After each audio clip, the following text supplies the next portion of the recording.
In my opinion, Tears of the Kingdom is the closest we're ever going to get to a perfect video game. Now you could definitely argue with this, and I know a lot of people that would argue with this, and yeah, that is a subjective statement, but I still do think there are a lot of ways to defend it, and that's what this video is going to be. It's going to be me talking about how Tears of the Kingdom is almost perfect, and it may be close to the best video game of all time. So first we gotta recognize that nothing really is perfect. The only perfect thing is God, and Tears of the Kingdom isn't God. And this is just my opinion, so if you disagree with something I say, then don't yell at me in the comments, and if you do, then I don't know, whatever. So before we start talking about the big positives about this game, I'm gonna be talking about the small things that I think this game gets right. Starting off with the menu, I mean, this is just a massive improvement from Breath of the Wild. It's just so much easier to use, and every single time I go back to play Breath of the Wild, the menu there feels really bad. Like, it genuinely feels like a really bad menu, so it's kind of funny how that works. Doing flurry rushes is faster, which is really nice, and whenever you load between screens, it is a lot faster, and that's really impressive with how big this game really is, so I think that's really nice. And for the last tiny thing I just want to point out real quick, the enemy variety is so much better, and I've seen more new enemies than old enemies, which is really amazing because I had that problem in Breath of the Wild along with a bunch of other people, and Nintendo fixed it, so that's really good. So with those done, I'm going to be talking about the bigger improvements Tears of the Kingdom has made, and just know that there will be some spoilers. Anyways, the first thing I want to talk about is the bosses. Breath of the Wild is kind of known for having really bad bosses, and I was kind of afraid that Tears of the Kingdom would make the same mistake, but they did not make the same mistake. The bosses, for the most part, are much harder.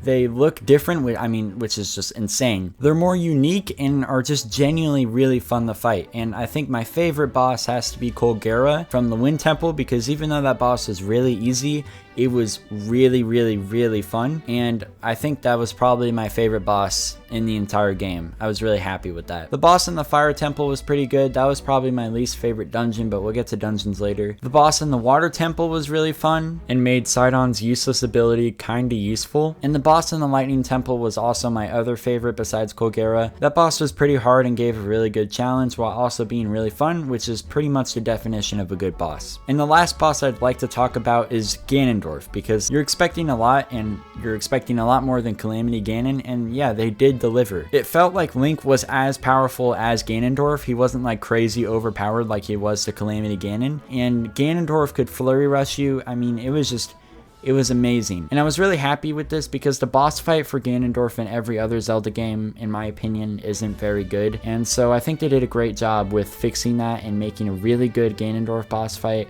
in Tears of the Kingdom. Overall, I think the bosses are probably some of the best we've seen in the Zelda series. I think the only set of bosses I like more in terms of Zelda games are the ones in Twilight Princess, because I think Twilight Princess is the best Zelda game, but Tears of the Kingdom does have amazing bosses, and I think are worth being recognized as one of the biggest improvements Tears of the Kingdom has made.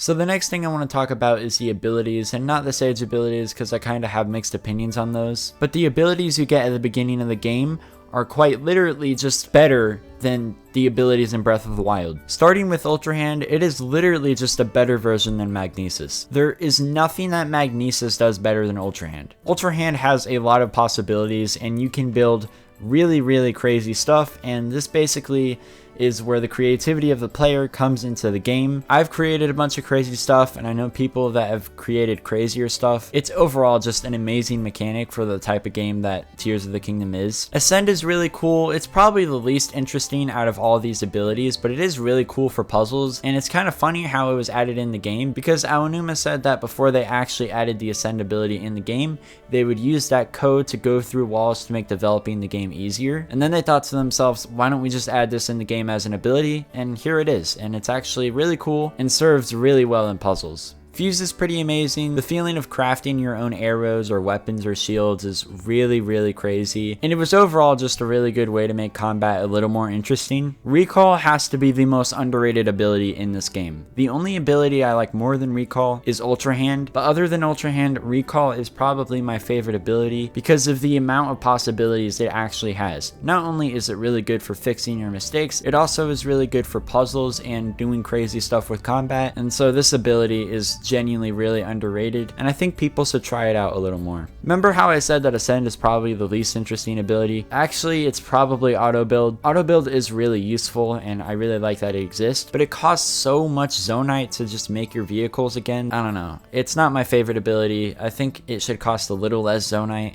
but that's just me. So overall, these abilities are really amazing for puzzles and creativity and basically everything this game has to offer. I still do miss stasis though.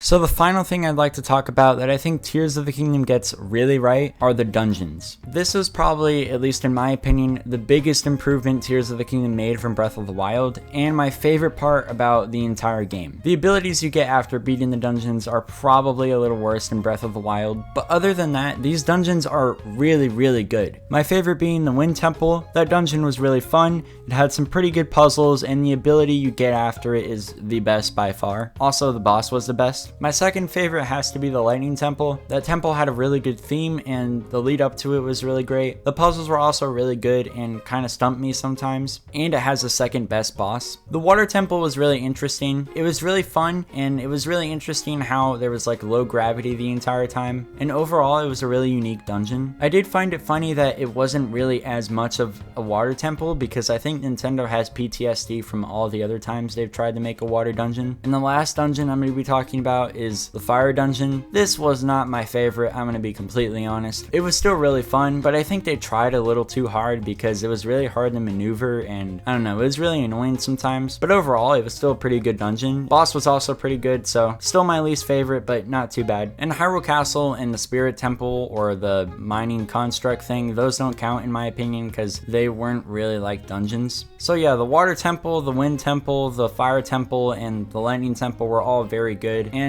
I had a lot of fun doing them. I think it was really unique compared to every other Zelda dungeon I've done, and in a good way. Breath of the Wilds were unique in a bad way, so this is definitely one of the strong points of Tears of the Kingdom.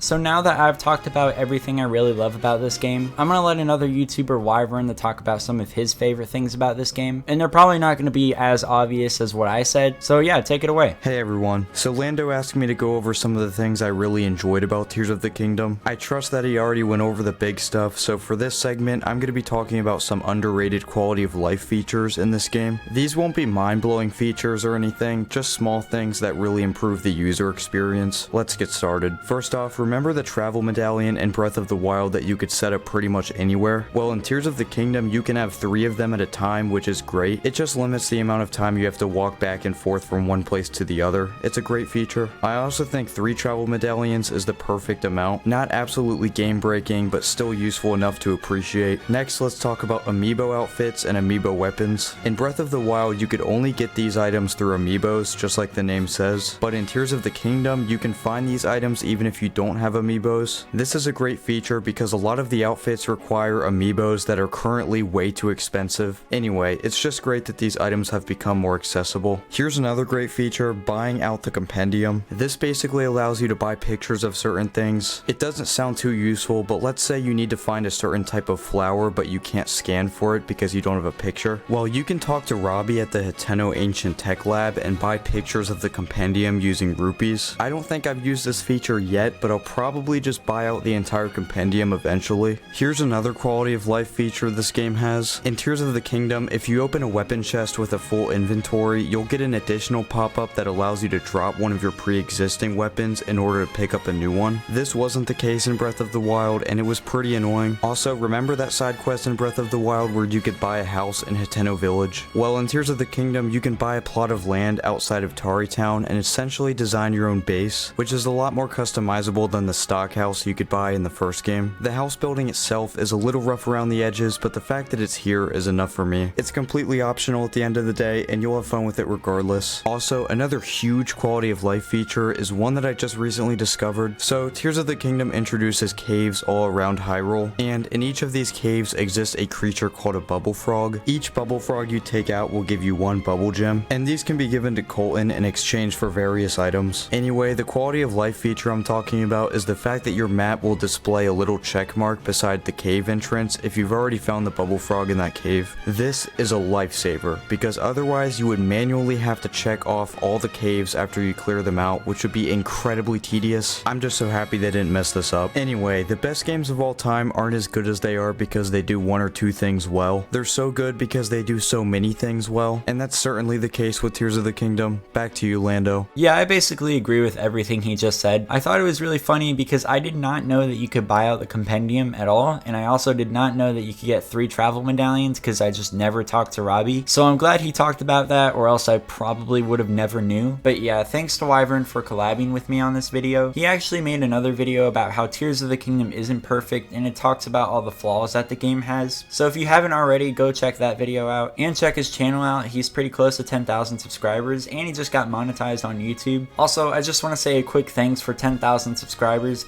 I've been working on this video, but I'm probably going to try to pop out another video about talking more about what I want to do with the channel. And I'm sorry I haven't been on YouTube very much lately. There's just been a lot going on. Anyways, yeah, that's basically all I have to say for now. Subscribe, and I'll see you in the next one.